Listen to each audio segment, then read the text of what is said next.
Alright geeks, we're doing some great giveaways on the channel, so stay tuned to the end of the video and I'll tell you what to do and how you can win. McFarlane DC Multiverse, Azrael, let's go.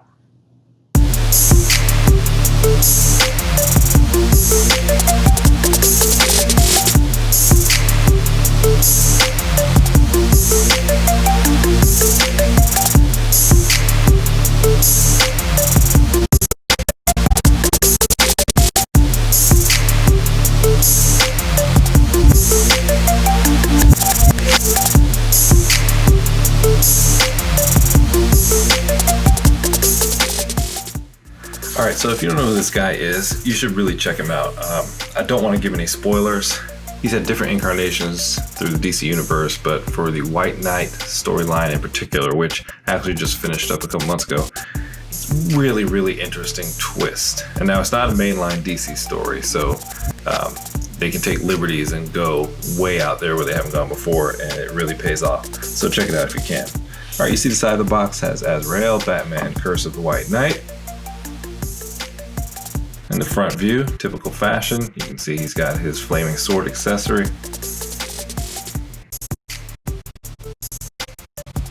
Then on the other side, he's got the peekaboo window. Alright, on the back, it's got the fresh art, which is replica of the collectible trading card. As you can see, my box is a little bit banged up. Thanks a lot, Amazon. And we've got the typical McFarlane insert. You see the trading card there is in the plastic. Then you get the McFar stand there at the bottom. Alright, so there he is in his cage. And man, he definitely looks good. I'm getting excited. Azrael booty shot, covered by a loincloth. Alright, so this is tight work right here. I love the flames coming off this thing. I'm glad that they didn't make it so that the flame accessory was a different piece you had to put on, because no doubt it would be falling off all the time. So kudos to McFarlane for making sure that this is attached to the sword. You can see that the sword is very detailed. So you got the crucifix right there, it's kind of awesome. Bands on the handle, and the gold looks actually like some kind of gold or brass metal. Good job. Alright, so here's the figure in all its glory. I'm not sure if it's a new body mold or not. It could very well be since this is such a new line. But a few things look familiar to me. I'm thinking that maybe the base mold for this is from the Doomslayer figure. Not my usual recording spot, so I can't run and check. So if you know, let me know in the comments. Now this is sheer beauty right here. Look at this. A few paint blemishes I noticed on the side of the arm, but I'm not really gonna complain because, man, this thing is beautiful. Look at the details here.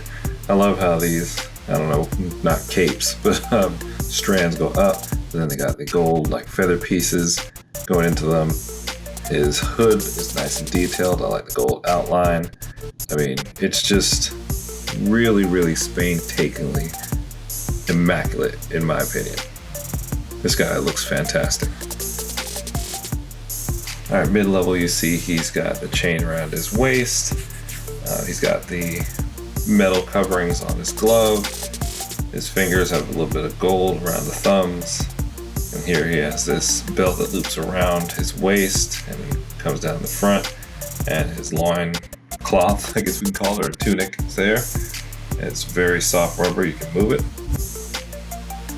And they say shoes make the outfit. So you see he's got his fold over ankle boots.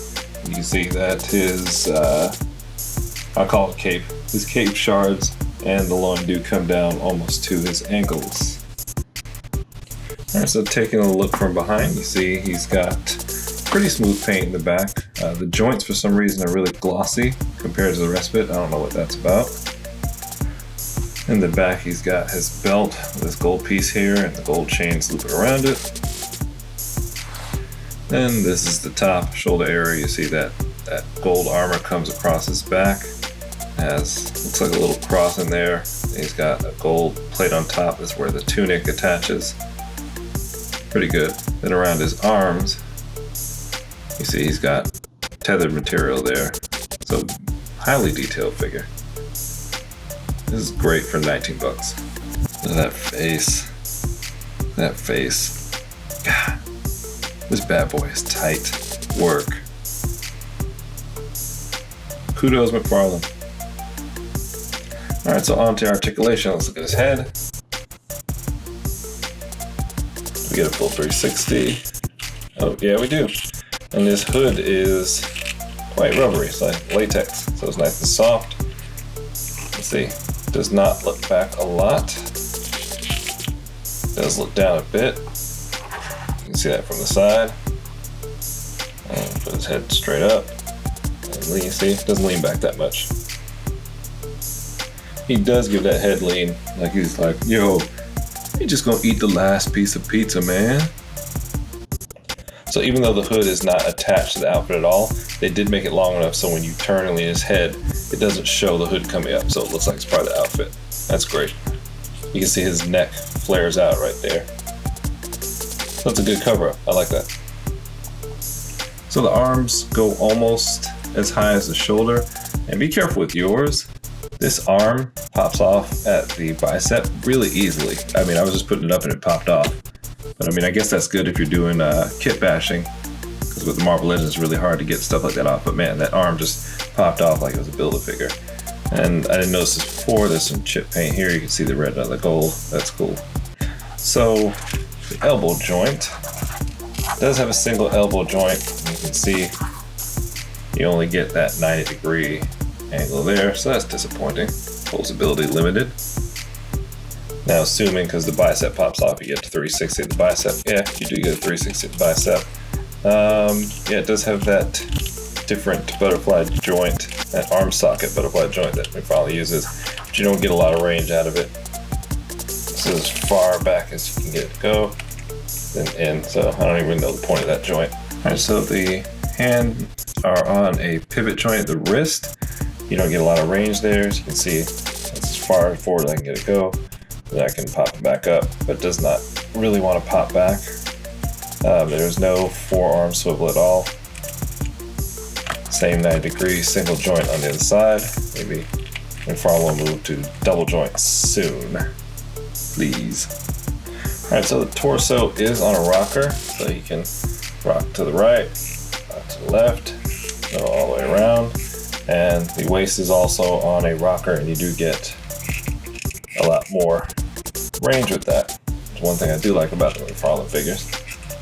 And you can get a full 360 at the waist, I believe. Yep, there we go. Look at this dagger there, not removable. It's rubber. Belt does not turn. I think the whole tunic may turn. Yeah, it turns a little bit. I'm not gonna mess with it. It feels like it might rip. So flexibility on the legs. Got the double jointed knee, and man, it is loose, but it gets up all the way to the booty. Look at that. I don't know why these joints are so loose, but the flexibility is great. Let me see, the other leg may not be as loose. Now the other leg is nowhere near as loose. It's nice and stiff. So, I don't know. Oh, actually it's kind of loose, but it stops before the other one did. So check yours. But man, nice and flexible. This dude is going to the Olympics with this ability to split here. It's insane. Ankles do have McFarthritis. They don't really rock at all. Not on a rocker, just on a pivot joint. So you can get it to go straight ahead there, point up, and point down. You can see toes are articulated. Alright, so my Azrael wish list. I wish McFarlane would have given him more articulation in his arms, because that sword is fresh, but you can't do much with it with those 90-degree angles. I wanted to have him bringing the sword across his chest, upside down like how he's holding it, and then put the other hand on the top right here, like he was about to drive it down through somebody's chest or something. I think that would be awesome. But with the articulation that's there, I should say the limited articulation that's there, wasn't able to do that. So I just kind of stuck it in his hand. So other than that, man, he looks good, he feels good. I think he's great. If you've got him in your Amazon basket, go ahead and click buy. I don't see any reason not to. Could he be better? Yeah, but man, he could be a lot worse. He's fantastic to look at. Eye candy, eye candy, eye candy. All right, guys, so thanks for watching. Go ahead, like and subscribe, and make sure to turn on notifications so you can not only be aware of the videos that I post, but the giveaways I got coming up. Check the link at the end of this video. We're doing 2 different giveaways for when we reach 1,000 subscribers, which should be within the next month. All right, geeks, let me know what you think in the comments. You gonna pick them up? Did you already pick them up? You like them? You hate them? Rush or flush? All right, dudes, geeks, catch you later. I'm out.